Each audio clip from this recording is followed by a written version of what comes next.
Hey, so I've been convinced to do some tutorial videos, and this is the first step of turning rough sawn timber into something more usable, as opposed to just buying plain all round timber from supplier, which will cost you a lot more.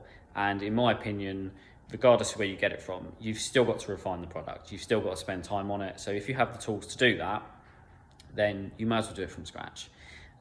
You will end up with a better product to use. Whether you're using a big thicknesser like this one, or perhaps a benchtop version, or even hand planes, the process is exactly the same. There's plenty of ways that people do this. I'm not saying this is the best way, it's just what works for me. So this is how I go about it. The thing we want to do is set the depth of how much material we want to take off the boards on our first pass through, and we want it sitting as flat as possible on this bed. Now you will find that every board you use, it's going to be cupped or dished. So with that in mind, I would always say try not to set your boards up sitting this way, because they can tend to rock as they go through, and it's a less efficient way of doing it. What I would always say is have the boards going this way. So you have each corner sitting flat on that bed. These have only had about 1 millimetre off. I would say, as a good rule of thumb, never go more than 1 millimetre. If you can, go up in 0.5 mm increments or less, depending, because otherwise your machine will struggle.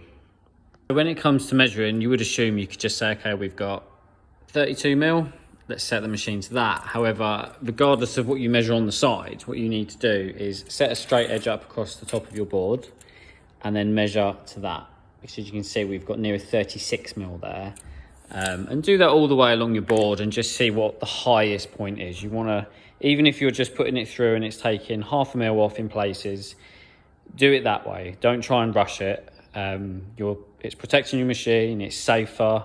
It's less wear on your blades as well, and just take your time with it. I'd rather put it through 3 or 4 times and just go down ever so gradually on each pass, as opposed to trying to whack it through in one hit. Unless you've got a really big industrial machine that can cope with it, it's not worth it.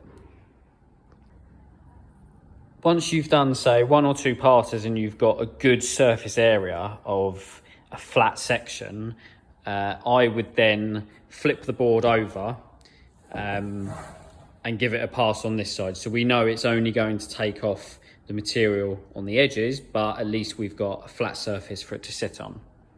We've taken off probably another 1 millimetre off this side. So you can see we've just got this tiny little amount left now, which is only 0.5 mm, I'd say, before we start hitting that.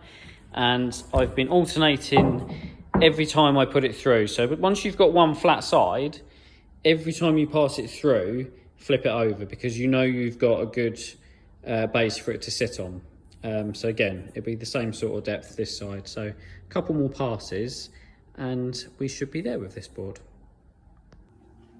So I've got this first board down to 30 mm thick, which is what I want all these boards to end up at eventually. It's nice and smooth. There's a few imperfections in the middle and at the ends, and the same on this side. But it really doesn't matter, because you'll get that with the sanding.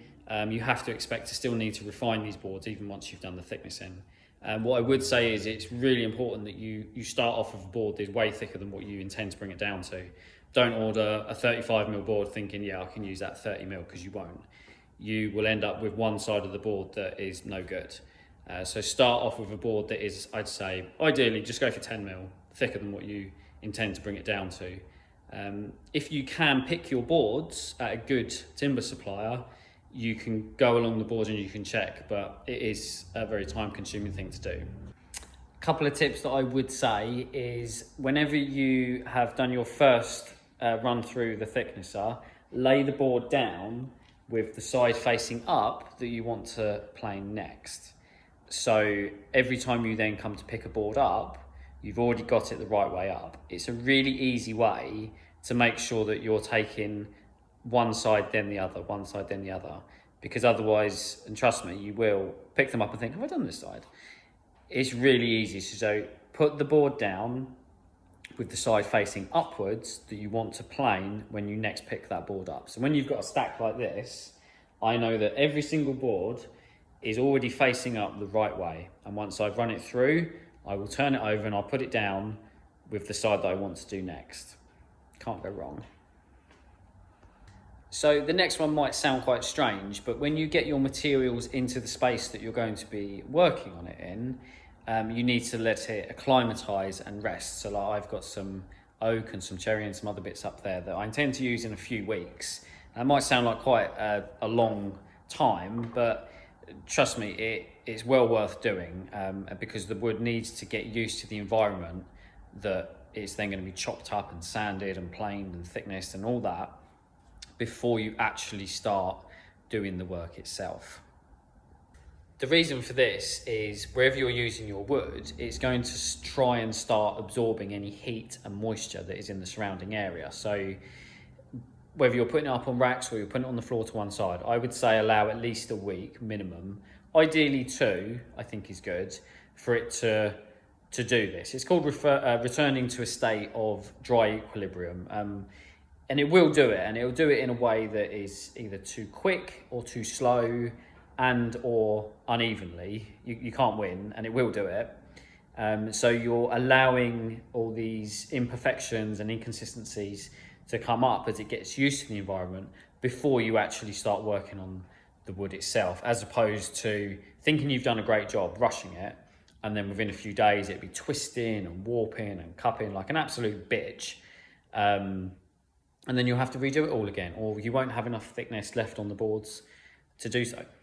I just wanted to point out that, oh, it's really bright, that with a thicknesser like this, this lid just flips up and that's your thicknesser through there. And this is your joiner bed on top. Now I've seen people just running their boards across the top, flipping it over, running the board through again. But it might not be obvious that doing it that way, it doesn't mean that you'll have the same thickness board when you finished. Yeah, it'll be smooth both sides, but it won't be the same thickness. So if you've got a machine that doubles up as both and it seems like a bit of a hassle flipping the lid up, putting it back down, flipping it up, it's really not. Just do all the thickness in first, and then once you've done your thickness in, you'll have perfectly parallel boards in terms of thickness. They'll be nice and smooth, and then we can move on to doing what the joiner is supposed to do, which is the edges of the board. Once you've thicknessed your boards, you can run them across the bed of a joiner planer, but I still wouldn't recommend it because it's very easy to get inconsistencies on the thickness. So use the thicknessing function for thicknessing. Don't try and use the joiner planer function for doing a job it's not supposed to. And we'll do the edges of the board next.